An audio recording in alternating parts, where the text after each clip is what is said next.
प्यारे विद्यार्थियों, आज इस वीडियो में हम बात करेंगे राज्य और समाज के अंतर के बारे में। साथ ही साथ राज्य और समुदाय में क्या अंतर है उसके बारे में, और उसके साथ राज्य और राष्ट्र में क्या अंतर है उसके बारे में। राज्य और समाज में अ, कई बार हम ये चर्चा करते हैं कि राज्य और समाज के बीच में क्या संबंध है। जो यूनानी विचारक हैं प्लेटो, अरस्तु आदि, उन्होंने राज्य और समाज में अंतर नहीं किया है, क्योंकि उस समय राज्य का आकार बहुत छोटा था और जो सभी लोग थे समाज के, उनके हित आपस में जुड़े हुए थे। इसलिए उन्होंने राज्य और समाज में कोई अंतर नहीं किया है। बारकर ये कहता है कि यूनानी दर्शन में समाज और राज्य दोनों का एक ही नैतिक उद्देश्य है। फलतः दोनों एक दूसरे की ओर झुकते हैं। यानी समाज और राज्य दोनों का ही उद्देश्य जो था वो आ, एक सद जीवन या एक अच्छा जीवन मनुष्य को प्रदान करना दोनों का लक्ष्य था। और या यूनानी विचारक ये चाहते थे, या ये सोचते थे कि व्यक्ति अकेला एक अच्छा जीवन प्राप्त नहीं कर सकता, एक सज्जीवन प्राप्त नहीं कर सकता। इसलिए वह समाज में रहता है और या राज्य में रहता है। राज्य का और समाज का दोनों का ही उद्देश्य व्यक्ति के जीवन को सुखद बनाना या एक अच्छा जीवन उसे प्रदान करना है। इसलिए दोनों ही को एक दूसरे की जरूरत पड़ती है। दोनों में कोई विशेष भेद उन्होंने नहीं किया है। आ, वैसे हम देखें तो राज्य हमेशा एक समाज में अस्तित्व रखता है। जैसा राज्य की परिभाषा बताते हुए मैंने कहा था कि राज्य कम या अधिक लोगों का ऐसा समूह है। यानी राज्य अपने आप में एक समूह है, एक ग्रुप है। एक व्यक्ति से स्टेट नहीं बनता, एक व्यक्ति से राज्य नहीं बनता। राज्य का निर्माण तभी होता है जब कुछ लोग एक जगह पर एकत्रित होते हैं, एक समूह के रूप में एकत्रित होते हैं। और ये समूह अपने आप में एक सोसाइटी है, एक समाज है। इसलिए राज्य हमेशा एक समाज के भीतर ही अस्तित्व रखता है। और समाज क्या है? समाज व्यक्तियों के आपसी सामाजिक संबंधों का एक जाल है। अ, अतः सामाजिक प्रथाओं की समग्रता इसमें समाहित होती है। जो व्यक्तियों के आपसी संबंध होते हैं समाज में, वो कुछ परंपराओं से, कुछ नियमों से समय के साथ बनते चले जाते हैं, जिन्हें हम प्रथाएं कहते हैं। इन प्रथाओं के साथ व्यक्तियों का जो आपसी रिश्ता है या आपसी संबंध है, वही समाज के रूप में सामने आता है। राज्य, दूसरी तरफ राज्य जो है वो सत्ता संबंधों का एक नियम भाव है, जो सामाजिक संबंधों को विधिक रूप से स्थिरता प्रदान करता है। ये थोड़े मोटे शब्द आपको लग रहे होंगे। इस बात को यूं समझें कि समाज क्या है? हम सब अकेले अकेले व्यक्ति हैं। जब हम सब आपस में मिलकर के एक साथ रहते हैं तो समाज बनता है। अब हम जब आपस में मिलकर के रहते हैं तो हमारे आपसी संबंध कुछ प्रथाओं से, कुछ परंपराओं से या कुछ नियमों से संचालित होते हैं, जिनको हम सामाजिक रीति रिवाज या सामाजिक प्रथाएं या सामाजिक परंपराएं कहते हैं। लेकिन इन सामाजिक परंपराओं को मानने के लिए व्यक्ति बाध्य नहीं होता। जरूरी नहीं है कि व्यक्ति उन परंपराओं को माने, क्योंकि अगर वह नहीं माने तो उस कोई ऐसी सत्ता समाज में नहीं होगी जब तक कि जो उस बात के लिए उसे दंडित करे, तब तक उन रीति रिवाजों या प्रथाओं या नियमों का कोई अर्थ नहीं होगा। तो राज्य क्या करता है? राज्य दरअसल उन प्रथाओं को कानूनों में या नियमों में बदल देता है, लिखित कानूनों में बदल देता है। और वह राज्य के पास वो सत्ता होती है जिसके जरिए वो इन लिखित कानूनों को, इन नियमों को मनवाने का प्रयास करता है। इस रूप में राज्य जो है वो सत्ता संबंधों का एक नियम भाव है, जो सामाजिक संबंधों को विधिक रूप से स्थिरता प्रदान करता है। आ, एक वर्तमान में भारत में एक प्रसिद्ध पॉलिटिकल साइंटिस्ट हैं, नीरा चंडोक। वो ये लिखती हैं कि सामाजिक व्यवस्था, ये जो सोशल सिस्टम है, वो राज्य के माध्यम से स्थापित होता है और राज्य द्वारा तय किए गए मानदंडों के भीतर ही वह अस्तित्व रखता है। हाँ, इस बात को आप यूँ देखिए कि जैसे मान लीजिए अ, हमारे सामाजिक जीवन में कई सारी परंपराएं और कई सारे नियम हम बनाते हैं, लेकिन उन नियमों को मानना या ना मानना हम पर निर्भर होता है। लेकिन वही नियम जब कानून का रूप ग्रहण कर लेते हैं, जब राज्य संसद के अंदर उन्हें पारित कर दिया जाता है और संसद के अंदर पारित होने के बाद जब वो नियम या कानून बन जाते हैं, तो फिर हम उसको मानने के लिए बाध्य होते हैं। अगर हम उनको नहीं मानेंगे तो राज्य न्यायपालिका के माध्यम से या पुलिस के माध्यम से हमें दंडित कर सकता है। तो ये अगर स्टेट नहीं हो, अगर राज्य नहीं हो, तो सोशल सिस्टम मेंटेन नहीं होगा, सामाजिक व्यवस्था मेंटेन नहीं होगी। जैसे मान लीजिए आज का कोरोना का समय है, इस कोरोना काल में जैसे ज़रूरी है कि हम फिजिकल डिस्टेंस रखें, अपने आप में भौतिक दूरियां रखें, लेकिन ये केवल अगर समाज को ऐसे कह दिया जाएगा तो लोग नहीं मानेंगे। हम तो जानते हैं कि लोग मास्क नहीं लगाते कई बार या फिजिकल डिस्टेंस का पालन नहीं करते पूरी तरीके से। लेकिन जब एक नियम बना दिया, एक कानून बना दिया, स्टेट ने, सरकार ने एक कानून बना दिया कि अगर आप मास्क नहीं लगाएँगे तो आपके ऊपर जुर्माना होगा। अगर आप समाज में फिजिकल डिस्टेंस का पालन नहीं करेंगे, भीड़ एकत्रित करेंगे, शादी में 50 से ज़्यादा लोग इकट्ठा करेंगे, तो आपके ऊपर जुर्माना होगा। तो राज्य ने जब नियम बना दिया, तो अपने आप लोग उसका पालन करने लगे। तो एक सोशल सिस्टम अपने आप डेवलप हो गया।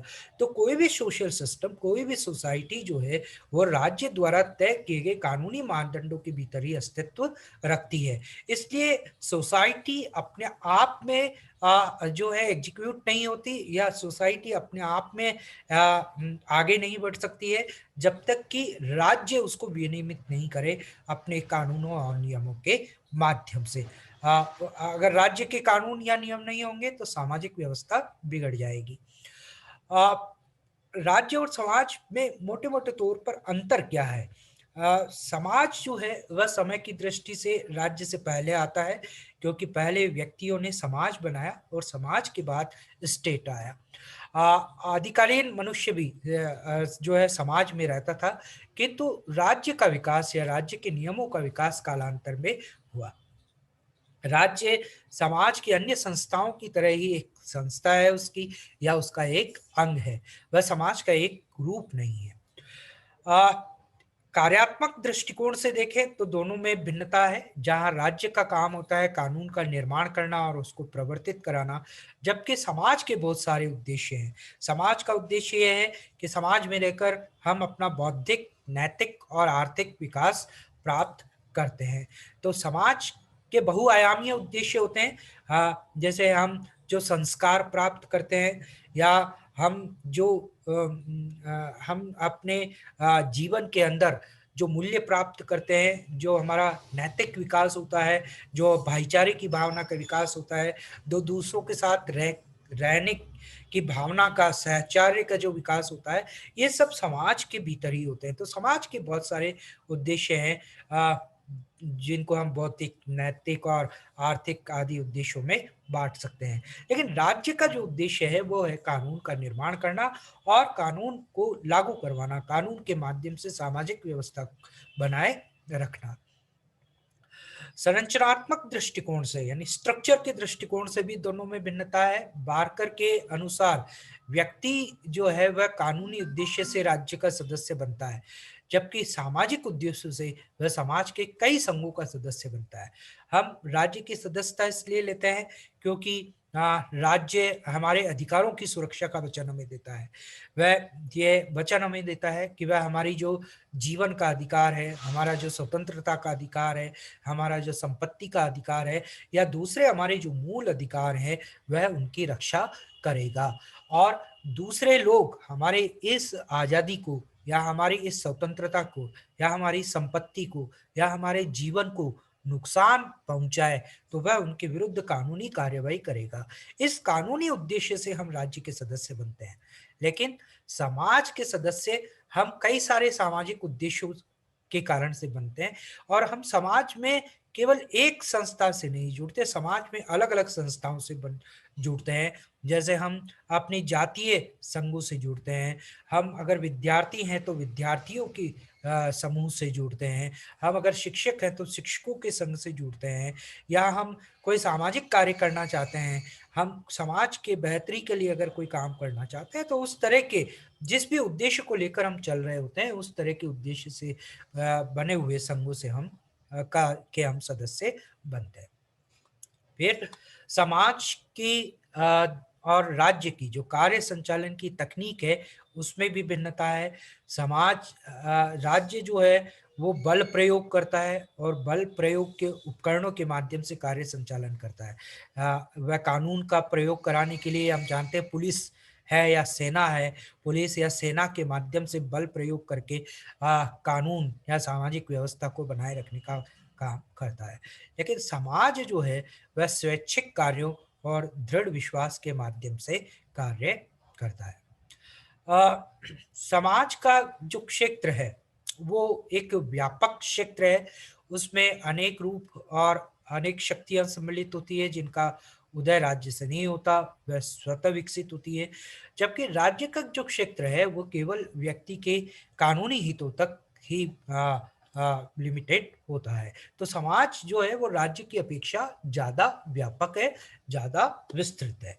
आरएम मैकाइवर ने इस संबंध में लिखा है कि समाज जो है वो परिवार अथवा गिरजाघर अथवा क्लब के सदृश है, जिनकी न तो राज्य से उत्पत्ति हुई है और न ही उनको राज्य से प्रेरणा मिली है। यानी जैसे परिवार, हमारा समाज की शुरुआत कहाँ से होती है? परिवार से। परिवार के बाद जैसे धार्मिक हमारे मंदिर, मस्जिद, गिरजाघर होते हैं, या फिर हम खेलने के लिए क्लब आदि में जाते हैं। तो ये सब सामाजिक संस्थाएं हैं। इन संस्थाओं की उत्पत्ति राज्य से नहीं होती या राज्य के कानूनों से नहीं होती, ये स्वतः स्फूर्त सामाजिक प्रेरणा से ये संस्थाएं, परिवार या धार्मिक स्थल या क्लब आदि बनते हैं। तो इनकी उत्पत्ति राज्य से नहीं होती, लेकिन राज्य जो है वो समाज से उत्पन्न होता है। सामाजिक जो शक्तियां हैं वो क्या है? रीति रिवाज अथवा प्रतिस्पर्धा इनकी सामाजिक शक्तियां हैं, जिन इन रीति रिवाजों की रक्षा राज्य करता है अथवा वह उनमें संशोधन कर सकता है, लेकिन वह नए रीति रिवाजों को राज्य सृजित नहीं करता, नई परंपराओं को राज्य सृजित नहीं करता। वह केवल परंपराओं को कानूनी माध्यम से बचाए रखने का प्रयास जरूर करता है। पार्कर ये कहता है कि समाज का क्षेत्र है सहयोग। समाज सहयोग के बलबूते पर चलता है। इसकी शक्ति है सद्भावना, भाईचारा, और इसकी पद्धति है लचीलापन। हाँ, तो समाज जो है आप हम व्यक्तियों के आपसी सहयोगों से संचालित होता है, हमारे आपसी भाईचारे से संचालित होता है। उसकी पद्धति जो है वो है लचीलापन। जबकि राज्य का जो क्षेत्र है वो यांत्रिक होता है। वो एक जो संविधान के द्वारा तय की गई हमारी मशीनरी है उसके बलबूते पर कार्य करता है। उसकी शक्ति है बल का उपयोग। वह बल प्रयोग करता है संविधान को के नियमों को बनाने के लिए या कानूनों को मनाने के लिए। और कठोरता उसकी पद्धति है। राज्य स्टेट कठोर होता है। स्टेट समाज की तरह लचीला नहीं हो सकता। अगर स्टेट कठोर नहीं होगा तो व्यक्ति उस राज्य के नियमों को या कानूनों को नहीं मानेंगे, और ऐसे में सामाजिक व्यवस्था या जिसे हम सोशल ऑर्डर कहते हैं वो छिन्न भिन्न हो जाएगा। इसलिए राज्य का कठोर होना बहुत जरूरी है। बार्कर ने अपनी किताब उनकी principles of social and political theory में राज्य और समाज के बीच में 3 अंतर किए हैं। पहला अंतर वे उसके उद्देश्य और कार्यों में करते हैं। वे कहते हैं कि राज्य का एक ही उद्देश्य होता है, जबकि समाज के विविध उद्देश्य है और अनेक उद्देश्य है। जैसा मैंने पहले भी कहा कि राज्य का उद्देश्य है सामाजिक व्यवस्था को बनाए रखना और इसके लिए कानूनों का निर्माण करना, कानूनों को लागू करना, और कोई कानून नहीं मानता है तो उसे सजा देना। तो ये राज्य का उद्देश्य जो है वो एक कानूनी उद्देश्य है। लेकिन समाज के बहुत सारे उद्देश्य हैं। समाज व्यक्ति के विकास के लिए बनता है, उसके नैतिक विकास के लिए बनता है, उसके बौद्धिक विकास के लिए बनता है। दूसरा अंतर जो बार्कर करते हैं वो इसकी संगठन और बनावट में अंतर करते हैं। राज्य एक कानूनी संस्था है और उसके भीतर जो है वो केवल कानूनी संरचनाएं होती है, जबकि समाज के भीतर अनेक संरचनाएं होती है। राज्य की तीन मोटी मोटी संरचनाएं हैं, व्यवस्थापिका, कार्यपालिका और न्यायपालिका। लेकिन समाज के भीतर अनेक तरह की संरचनाएं होती है, जैसे परिवार है, जैसे अभी हमने कहा कि खेलने के लिए आपका दोस्तों का क्लब है, या जैसे हमारे धार्मिक स्थल हैं, या हमारी जातीय संघ हैं, या और हमारे कर्मचारी संघ है, या दूसरी और भी कई चीजें हो सकती है जो समाज के भीतर कई सारी संस्थाएं हमें देखने को मिलती है। पद्धति, तीसरा अंतर बारकर करते हैं राज्य और समाज के बीच में पद्धति को लेकर। राज्य जो है वो बल प्रयोग करने वाली कठोर संरचनाओं पर आधारित होता है, जैसा मैंने कहा, पुलिस, सेना, न्यायपालिका, इन सब बल प्रयोग करने वाली कठोर संरचनाओं पर वो आधारित होता है। जबकि समाज जो है वह सहयोग करने वाली लचीली संरचनाओं पर आधारित होता है। जैसे हम देखते हैं कि कोई संकट का समय आता है तो लोग इकट्ठे होकर के समाज में सहयोग करने लगते हैं, संस्थाएं बना करके अनेक संस्थाओं के माध्यम से सहयोग करते हैं। तो समाज जो है वो कॉपरेशन पर चलता है, सहयोग पर चलता है। लेकिन राज्य जो है वो बल प्रयोग की कठोर संरचनाओं पर संचालित होता है। अब राज्य और समाज के बाद हम बात करते हैं कि राज्य और सरकार में क्या अंतर है, स्टेट और गवर्नमेंट में क्या अंतर है। अ, जो फांसीवादी मानसिकता है, या जो फांसीवादी विचारधारा है, जिसमें राजा या शासक अपने आप को सर्वेसर्वा मानता है, वह राज्य और सरकार में अंतर नहीं करता है। जैसे फ्रांस का राजा था लुई 14। लुई 14 जो है वो एक सर्वाधिकारवादी या एक आतताई शासक था, और वह राज्य और सरकार में भेद नहीं करता है। हाँ, लुई 14 कहा करता था कि आई एम द स्टेट, मैं ही राज्य हूँ, जो कुछ हूँ मैं ही हूँ, मेरा हुक्म ही कानून है, मैं जो कह दूं उसी को लोगों को मानना होगा। ये लुई 14 के विचार थे। तो ऐसा जो आतताई या सर्वाधिकारवादी, या जिसे हम आधुनिक समय में कहते हैं जो फांसीवादी शासक होगा, राजा होगा, वह राज्य और सरकार में भेद नहीं करता है। लेकिन लॉस्की और कॉल जैसे विचारक राज्य के कार्य संचालन का सिद्धांत प्रतिपादित करते हुए सरकार को राज्य का पर्यायवाची मानते हैं, और वे ये कहते हैं कि व्यावहारिक प्रशासन के उद्देश्यों के लिए राज्य ही सरकार है, स्टेट ही अपने आप में एडमिनिस्ट्रेशन के रूप में, स्टेट ही अपने आप में गवर्नमेंट है। बेसिकली आप ये समझें कि स्टेट जो है वो एक अमूर्त संस्था है, वो एक एब्स्ट्रैक्ट आइडिया है, वो कॉन्क्रीट शेप नहीं होता है। वह अमूर्त है, मूर्त है, यानी जिसका कोई रूप आकार नहीं है स्टेट का। जैसे हम कहें भारत ने भारत ने अमेरिका के साथ ये बात की है, ये समझौता किया, मान लो हम ये कहीं पढ़ते हैं कि भारत ने अमेरिका के साथ अमुक अमुक समझौता किया, तो what is Bharat? Bharat state है, नेशन स्टेट है, लेकिन क्या है वो, किसको कहेंगे भारत? तो उसका कोई मूर्त आकार क्या है?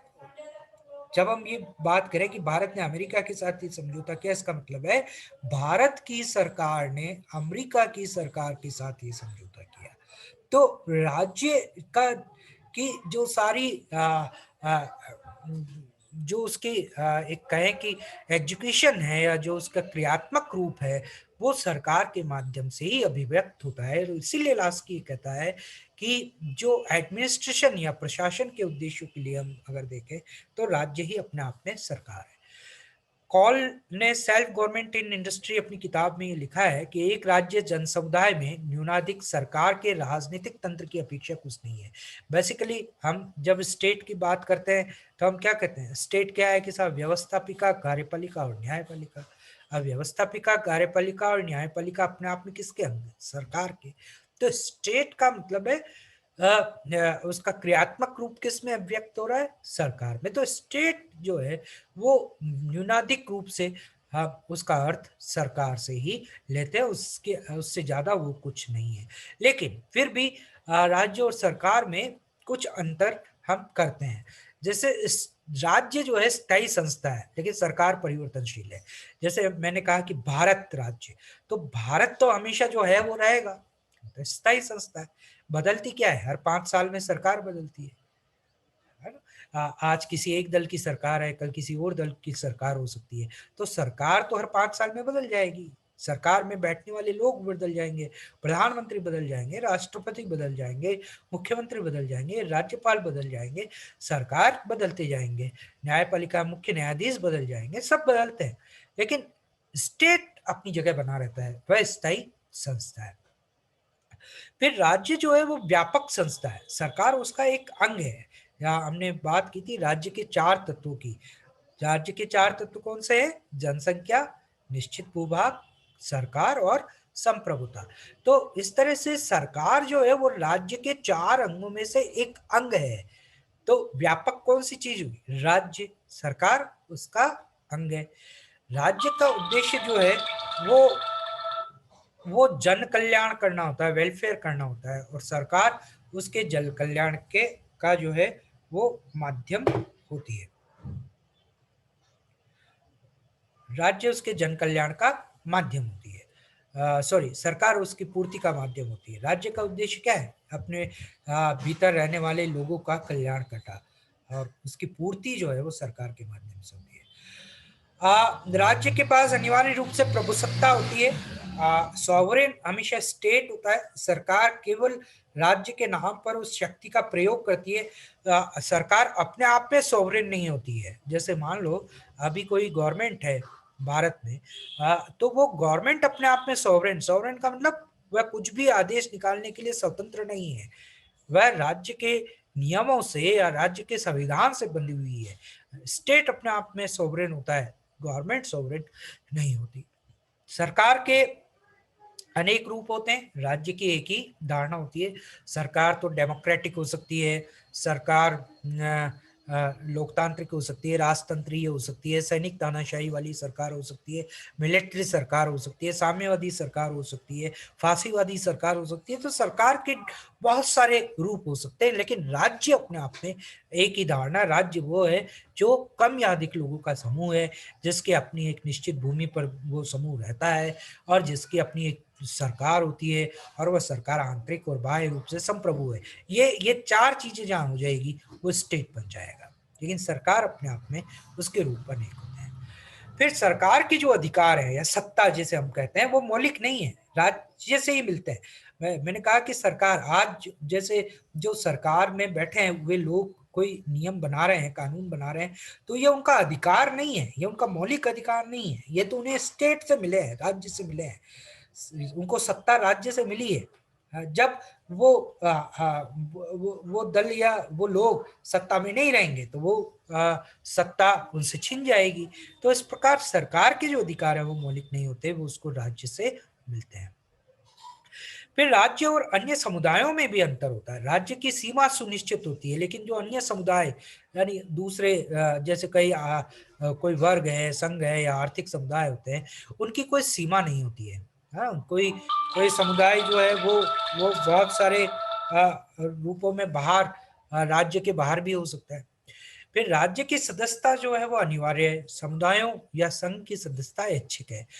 हम नागरिक के रूप में अनिवार्य रूप से राज्य के सदस्य होते हैं, लेकिन किसी समुदाय या संघ के सदस्य बने या ना बने यह हमारी इच्छा पर निर्भर करता है। जैसे मान लीजिए आज मानवाधिकार दिवस है ना, कई मानवाधिकारों को लेकर के कई सारे समुदाय बने हुए हैं, कई सारे समुदाय, यूनिसेफ है, यूनेस्को है, या दूसरे कई प्राइवेट एजेंसीज हैं, एमनेस्टी इंटरनेशनल है, या कई सारे समुदाय काम करते हैं। तो हम उन समुदायों या संघ से जुड़े या नहीं जुड़े यह हमारी इच्छा है, लेकिन स्टेट से हमारी सदस्यता अनिवार्य होती है। राज्य के पास सर्वोपरि शक्ति संप्रभुता होती है, संघों के पास नहीं होती।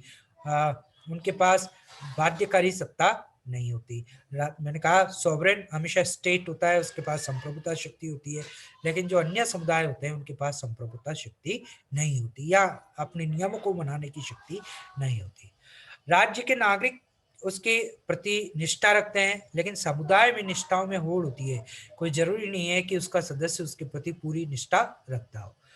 बहुलवादी, लेकिन जो एक विचारक को का समूह है जिसे हम बहुलवादी कहते हैं, जैसे हेरोल्ड लॉस्की जिन्होंने ग्रामर ऑफ पॉलिटिक्स किताब लिखी, हेरोल्ड लॉस्की बहुलवादी है।